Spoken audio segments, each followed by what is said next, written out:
एक बार की बात है, किसी जंगल में एक कौवा रहता था। वो बहुत ही खुश था क्योंकि उसकी ज्यादा इच्छाएं नहीं थीं। वह अपनी जिंदगी से संतुष्ट था। लेकिन एक बार उसने जंगल में किसी हंस को देख लिया और उसे देखते ही सोचने लगा कि ये प्राणी कितना सुंदर है। ऐसा प्राणी तो मैंने पहले कभी नहीं देखा। इतना साफ और सफेद, यह तो इस जंगल में औरों से बहुत सफेद और सुंदर है, इसलिए यह तो बहुत खुश रहता होगा। कौवा हंस के पास गया और पूछा, भाई तुम इतने सुंदर हो इसलिए तुम बहुत खुश होगे। इस पर हंस ने जवाब दिया, हाँ मैं पहले बहुत खुश रहता था जब तक मैंने तोते को नहीं देखा था। उसे देखने के बाद से लगता है कि तोता धरती का सबसे सुंदर प्राणी है।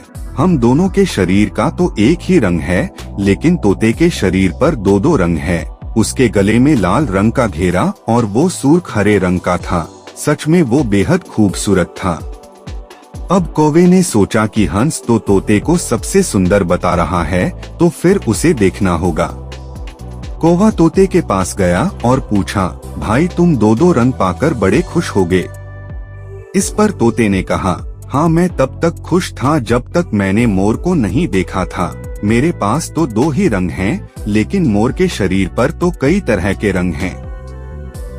अब कौवे ने सोचा सबसे ज्यादा खुश कौन है, यह तो मैं पता करके ही रहूंगा, इसलिए अब मोर से मिलना ही पड़ेगा।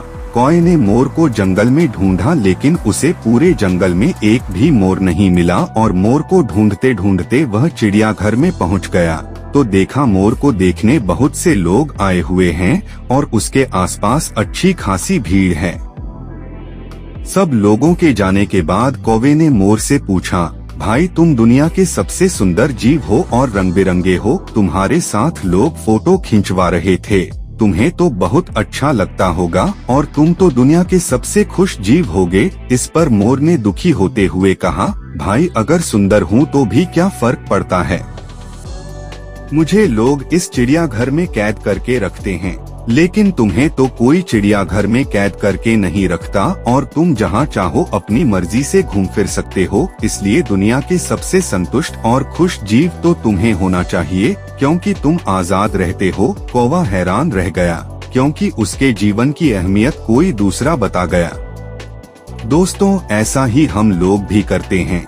हम अपनी खुशियों और गुणों की तुलना दूसरों से करते हैं, ऐसे लोगों से जिनका रहन सहन का माहौल हमसे बिल्कुल अलग होता है। हमारी जिंदगी में बहुत सारी ऐसी चीजें होती हैं जो केवल हमारे पास हैं, लेकिन हम उसकी अहमियत समझकर खुश नहीं होते। लेकिन दूसरों की छोटी खुशी भी हमें बड़ी लगती है, जबकि हम अपनी बड़ी खुशियों को इग्नोर कर देते हैं।